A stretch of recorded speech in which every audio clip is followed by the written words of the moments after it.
She stepped into the pond like it belonged to her. Water climbed past her knees as Cheryl moved slowly, scanning the surface with narrowed eyes. Her clothes clung to her heavy and soaked. The confident poise she always carried began to falter. She reached down. Fingers vanished into the muddy water. When they rose again, they held a rusted metal box. No one spoke. Her face froze. Her grip tightened. And for the first time, Cheryl didn't look sure of anything. Jack stood still on the grass. His eyes never left the box. He didn't need to open it. He already knew. It had been gone for 20 years, buried, erased, now brought back by the very person who tried to bury him too.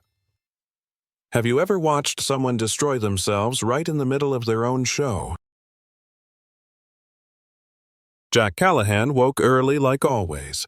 He made coffee, opened the screen door, and stepped out onto the porch. Morning air, cool, still, the kind of quiet that comes only from land passed down, not bought. Across the field, horses moved through the mist. By the pond, an old swing swayed gently. Inside, Lily's laughter echoed. She was 8. Curious. Her mother's eyes, his stubbornness. Jack had raised her alone since the accident. Just them and this land that remembered everything. The pond wasn't just water, it was memory. It had quenched 3 generations. Now it was the center of a fight, and Jack didn't know.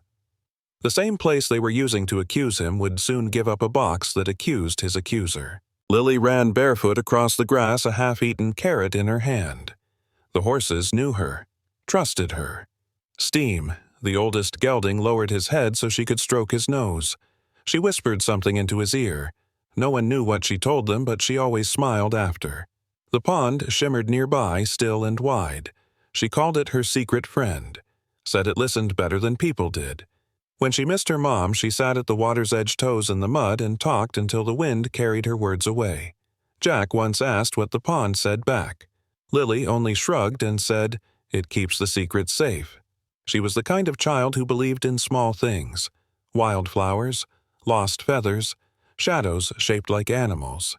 And she believed the pond would never hurt her, that it would always stay just like it had for her dad and his dad before him. The letter came in a crisp white envelope stamped with the Riverside Heights HOA seal. Jack opened it at the kitchen table, coffee still steaming.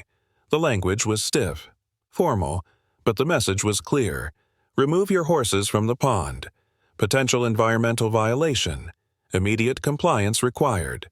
He read it twice, jaw tight. No inspection, no warning, just accusation.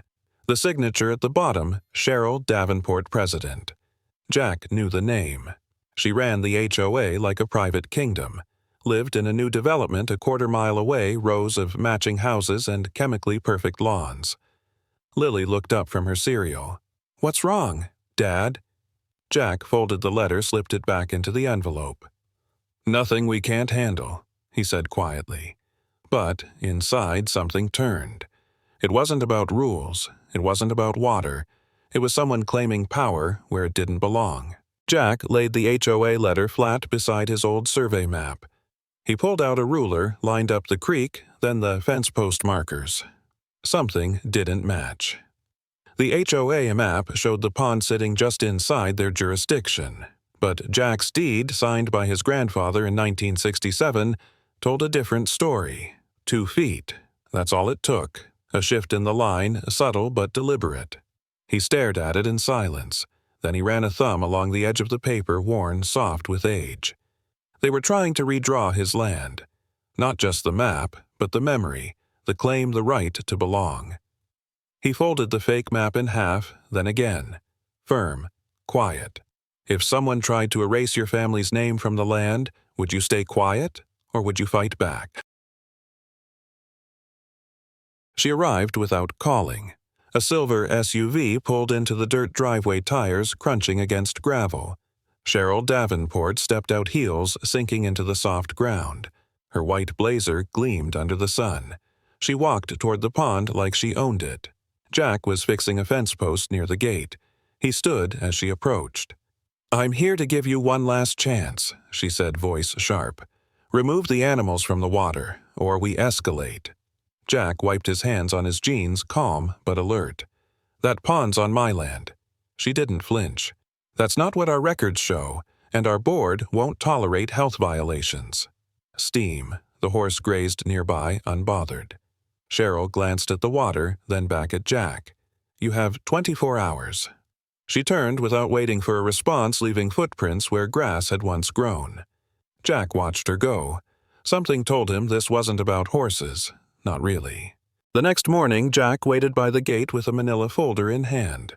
When Cheryl returned, clipboard tucked under her arm, sunglasses firm on her face, he handed it to her without a word. Inside, copies of the original deed survey maps, county records. His grandfather's signature, his father's initials. Every inch of land clearly marked. The pond sat well within the property line. She flipped through the pages quickly. Too quickly. These documents don't override environmental codes, she said flatly, snapping the folder shut. Our regulations still apply. Jack met her gaze. You didn't even read them. Cheryl gave a tight smile. I don't need to. I've already filed the first complaint. The folder sagged in her hand. Heavy with truth she refused to see. Jack took it back, slow and steady. Some people don't argue. They just wait. Because the land always remembers who it belongs to. 2 patrol cars pulled into the driveway that afternoon. Cheryl stood beside them, arms crossed, voice raised just enough. He's letting livestock contaminate a shared water source. That violates HOA environmental policy and possibly county code. The younger officer took notes. The older one scanned the pond unimpressed. Jack kept calm. This is private property. The pond is on my deed. I've submitted everything to her. Cheryl cut in. The documents are outdated, and the risk to public health is real. Lily stood by the barn, watching eyes wide. Steam nuzzled her hand, sensing tension. The older officer looked at Jack. Any chemicals? Dumping? No, Jack said firmly. Just horses. And history. There was a pause. Then the officer nodded slowly. We'll file a report. But we're not shutting anything down, not yet. Cheryl didn't hide her frustration, but she didn't argue either. She was playing a longer game. Jack could feel it. Cheryl returned the next day with a rolled-up map under her arm. She laid it across the hood of her SUV, smoothing it flat with the palm of her hand. Bright yellow highlights marked the pond's outline. Sticky notes labeled Zone Overlap and Environmental Sensitivity Area. This was prepared by our compliance team, she said. According to updated HOA environmental guidelines, any water source within a quarter-mile of community borders falls under review. Jack leaned in. The lines were new, the language vague. This isn't county zoning, he said. No, Cheryl replied. It's internal, but enforceable. We've submitted it to the board. He didn't answer, just stared at the map. They were redrawing boundaries in fluorescent ink, acting like it was law. Some people use pens, others use pressure. Cheryl was using both, and she wasn't finished. Lily sat cross-legged on the porch, brushing dirt off her knees. She watched Cheryl's SUV disappear down the road, then turned to her father. Why does she hate our horses, Dad? Jack didn't answer right away. He tightened a screw on the gate, eyes fixed on nothing. She doesn't hate the horses, he said finally. She hates not being in control. Lily blinked. But the horses didn't do anything. No, Jack said. They didn't. Across town, Cheryl sat alone in her office, scrolling the HOA bylaws. Her fingers paused over the map. The highlighted line, the revised margin. For a moment, she whispered to herself, almost like an excuse. I'm protecting the neighborhood, not hiding the past. Right. But the silence that followed said more than she wanted to hear. Eric pulled up in a dusty pickup toolbox rattling in the back seat. Jack met him by the barn. No need for small talk, they'd worked together before. Quiet trust, no questions. They walked the edge of the pond, Jack pointing out tree lines. Old posts, the angle of the hill. Eric nodded, mentally placing each camera. I don't want drama, Jack said. I just want proof. Eric knelt to install the first unit, hands moving fast. Something feel off. Jack hesitated. Too much confidence, too fast. Like she knows something I don't. Eric glanced up. Then we find out. By sundown, the pond had eyes. Motion-activated, cloud-backed, hidden under brush and rock. It wasn't paranoia, not anymore. Jack didn't need a fight. But if someone came for his land, his family, they'd have to walk straight through the truth to get there. At 3:14 a.m., Jack's phone buzzed. Motion alert, camera 2. He sat up in bed, opened the app, and tapped the thumbnail. The screen lit up with grainy night vision. 3 figures stood at the edge of the pond. Cheryl, and 2 men in dark suits. One held a clipboard. The other carried a measuring wheel. They moved with purpose, counting paces, marking the ground with stakes. Not inspectors, not law enforcement. They weren't testing water, they were measuring land. Jack watched, jaw tight. Cheryl pointed toward the far tree line, then turned and spoke to the man beside her.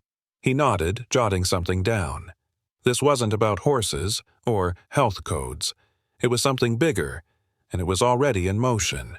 Jack hit record, then saved a backup to the cloud. He didn't know what game they were playing, but now he had their first move. Jack sat at his desk, eyes locked on the playback. He paused the video at the clearest frame. One of the men was kneeling, flashlight in one hand, writing something with the other. On the back of his jacket, partially lit a logo. He zoomed in slowly. The letters curved clean across the fabric. Galaxy Development. Jack leaned back, breath caught in his chest.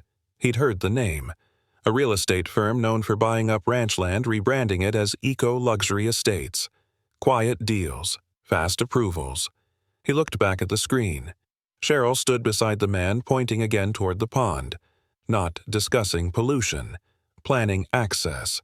This wasn't about protecting water, it was about owning it. Jack hit save, then printed the still. Now he had to face a logo and a reason. They didn't just want the pond. They wanted the whole future it held. By morning, Jack's phone wouldn't stop buzzing. Facebook, Nextdoor, local forums, all flooded with the same video. A slow pan across the pond cut with dramatic music. A voiceover, Cheryl's warning about contamination, negligence, danger to the community. Footage showed Jack's horses drinking water, but the angles were tight, unnatural. Zoomed in. Selective. The pond looked murky, though Jack knew it wasn't. Text flashed across the screen. Environmental hazard. Public risk. Action needed. Overnight, she'd turned the truth into a weapon. Comments poured in. This is disgusting. Shut him down. People like that ruin our neighborhoods. Most had never seen the property. Never met Jack. Didn't need to. The internet didn't wait for evidence. It just reacted. Jack stared at the screen, quiet. She'd gone public, which meant he had to go deeper and fast. By midday, the shift was clear. Jack passed Mrs. Blake at the mailbox. She didn't wave. Tom, who once borrowed Jack's tractor, now avoided eye contact. A neighbor's kid turned his bike away at the end of the driveway. Whispers moved faster than truth. Channel 7 aired a segment titled HOA Hero Takes Stand for Clean Water. The camera caught Cheryl beside the pond, pointing toward it like a battlefield. She's standing up for all of us, one resident said. It's about safety, not personal land. They didn't mention Jack's name. They didn't have to. He'd been recast as the villain, a man who let animals poison a shared resource, a man who cared more about land than people. Jack watched from his porch, arms folded. Lily sat beside him, silent. He could lose a lot: reputation, trust, even neighbors. But he wasn't about to lose the truth. Jack made the call just after dinner. Dr. Olivia Brooks answered on the second ring. Calm voice, direct. She'd spent 20 years studying water quality across the state. She didn't trust headlines, only data. I saw the news, she said. Something feels off. I'd like to take a look myself. Jack gave her directions, offered no pitch, no defense, just facts. She arrived 2 days later with boots, a clipboard, and a small black case. No film crew, no agenda, just questions. They walked to the pond's edge in silence. Olivia knelt, tested the water's clarity, temperature, and pH. "These animals look healthy," she said, watching Lily feed steam. "And this water doesn't smell like runoff." Jack nodded. "I'm not asking for favors, just truth." She looked up, serious. "Then let's find it." For the first time in days, Jack felt something settle. Not hope. Not yet. But something close. The next morning, a deputy knocked on Jack's door. "Mr. Callahan," he said, flipping open a notebook. "We've received a complaint regarding unauthorized surveillance." Jack frowned. "You mean the cameras?" The deputy nodded. "Ms. Davenport claims you installed them to harass and record her without consent." Jack kept his voice steady. "They're on my land, facing my pond. Motion activated. That's it?" Still, the deputy took notes, asked for footage access, promised to follow up. Later that day, the story hit local news again. HOA, president alleges privacy violation by local rancher. Photos of Cheryl standing by the pond, arms crossed. Headlines sharp. Accusations louder than facts. Lily held Jack's hand tighter that night. "Why are they saying you're the bad guy?" Jack didn't answer. The line between truth and spin was thin, and everyone watching had to choose. Real justice, or a version that fit the feed. Lily stood by the barn, arms wrapped around Steam's neck. Her eyes were red. "Are they going to take him, Dad? Are they going to take all of them?" Jack crouched beside her, heart heavy. "No one's taking anything." She looked up, voice trembling.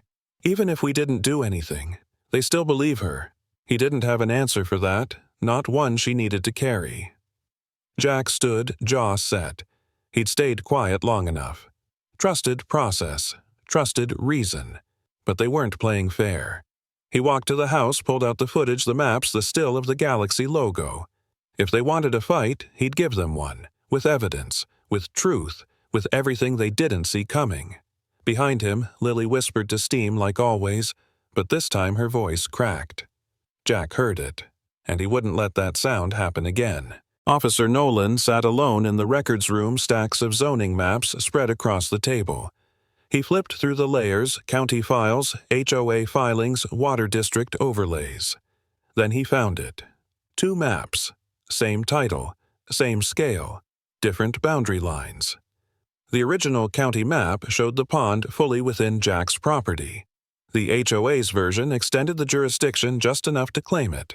A small adjustment. A redrawn buffer zone. But the signature on both Cheryl Davenport. Nolan narrowed his eyes. The revision date had been backdated. No supporting permit, no county stamp. He took photos, marked the differences. Quietly closed the file drawer. He didn't say anything to the press. Not yet. But he knew what he was looking at. This wasn't just a boundary dispute. It was manipulation on paper in public under oath. And now someone had caught her in it. Dr. Olivia sat at Jack's kitchen table, small vials lined up in rows. She checked her readings again, then looked up. "Your pond water is cleaner than the municipal supply." Jack blinked. "You're sure?" She nodded. "No chemical runoff, no elevated bacteria. Mineral content is ideal. It's almost pristine." Lily peeked in from the doorway, listening. Dr. Olivia continued flipping through her notes. "This isn't just not contaminated. It's high quality, naturally balanced, the kind of water agencies dream about." Jack leaned back, hands folded. A quiet breath left his chest. Dr. Olivia looked at him closely. If she's claiming environmental damage, she's either uninformed or deliberately lying. Jack didn't speak, but in that moment something shifted. Not just the facts, the momentum. They had truth. Now they needed people to see it. Cameras clicked. Microphones crowded the podium. Cheryl stood in front of the HOA building, flanked by 2 board members. Her tone was sharp, rehearsed. "There has been misinformation about the condition of the water," she said. "So I've decided this afternoon I will personally take samples from the pond." reporters murmured. One raised a hand. You mean Jack Callahan's pond? Cheryl smiled tightly. The pond in question. Yes. She didn't wait for more questions, just stepped down and into her waiting SUV. Jack watched the press conference from his phone. Lily sat beside him quiet. She's going in the water, she asked. Jack nodded once. Let her. He said nothing more, because Cheryl wasn't walking into a pond. She was walking into something buried, something she didn't expect to find, and it was about to rise, with her name on it. The cameras followed every step as Cheryl walked into the pond. Her boots sank into the mud, but she kept her head high. She carried a sterile container in one hand, waved off the assistant, offering help. Right here, she called. I'll take the first sample myself. The reporters leaned in, capturing each moment. Jack stood off to the side, silent. Lily clutched his sleeve. Cheryl knelt, reached into the water. Then her foot caught. She stumbled forward, catching herself, one hand sinking into the muck. Her expression shifted. Something beneath her foot wasn't mud. She looked down, reached again, pulled hard. A dull clank. Metal. The shape of a box, edges, rusted, half buried in silt. She froze. Around her the air held still. Every lens kept rolling. Every eye stayed on her.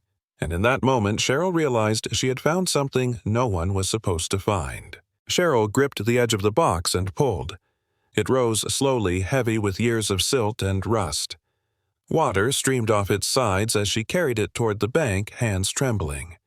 The cameras followed, but her face had changed, less sure, less staged. She set it down on the grass. Her fingers hovered over the latch. A seal covered the edge. Faded, but still visible. County Archive tape. Official. Marked. She blinked. Took a step back. Jack stepped forward, eyes locked on the box. He didn't need to say anything. He knew exactly what it was. Cheryl's hand shook as she wiped mud from the top. Her voice caught. This isn't mine.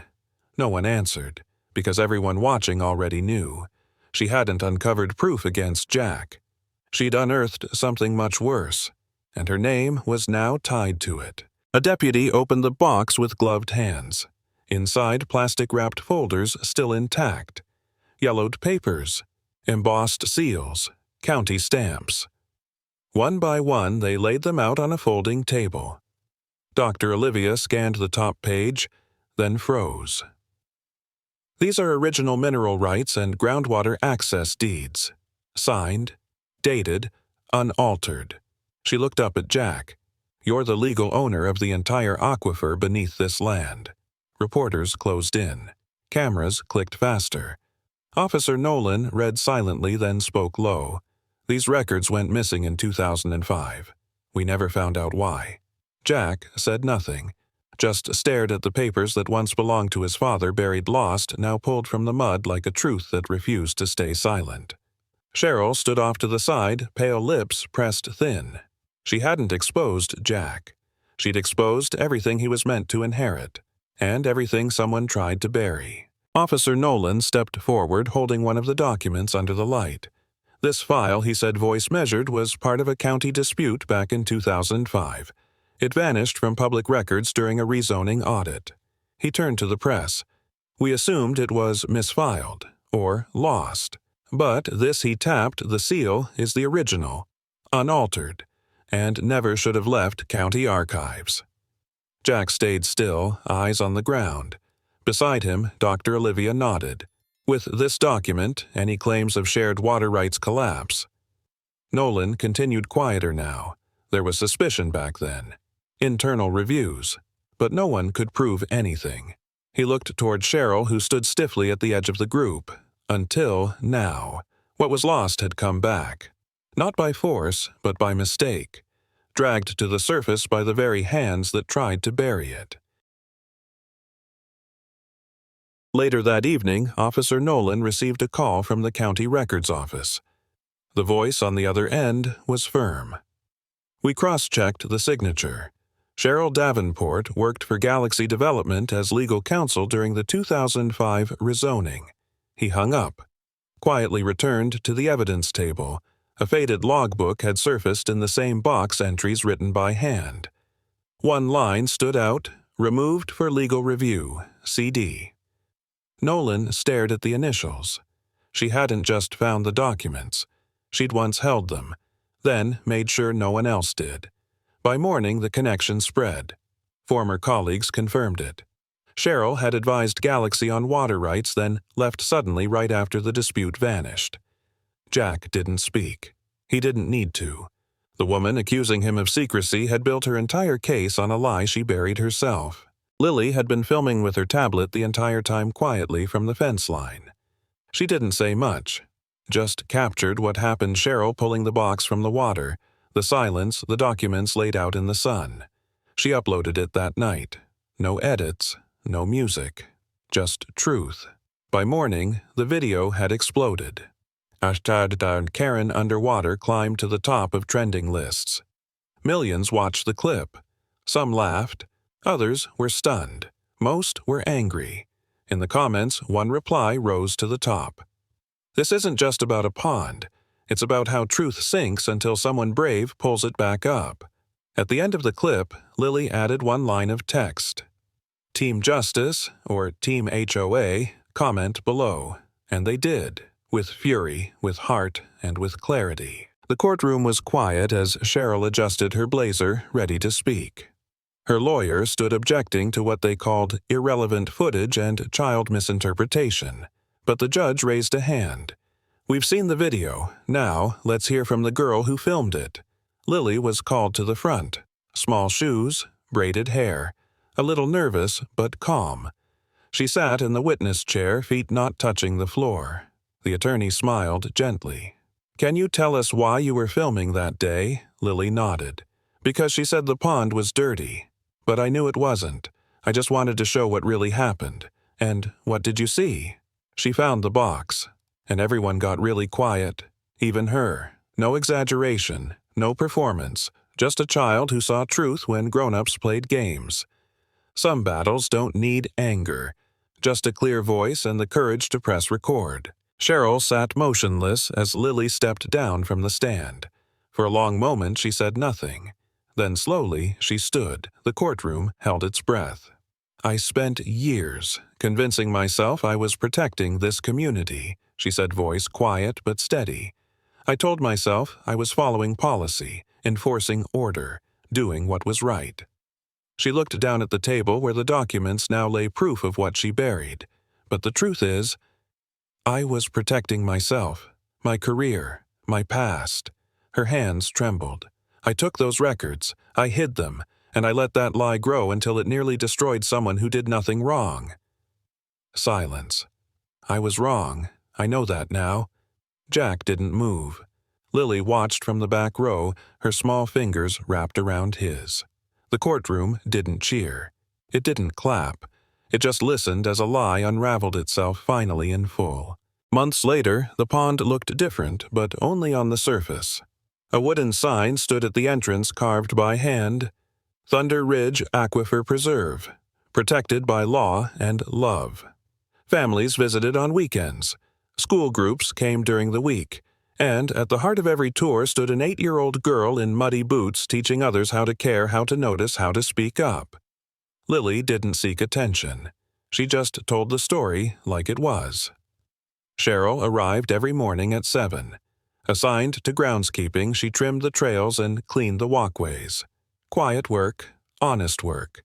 Jack rebuilt the fence, repainted the barn, reclaimed what was his with dignity, not revenge. The land healed with time. So did the people. And if you've ever lost something because of injustice, believe this justice finds a way back. Sometimes, through a child's camera and the truth buried beneath the mud.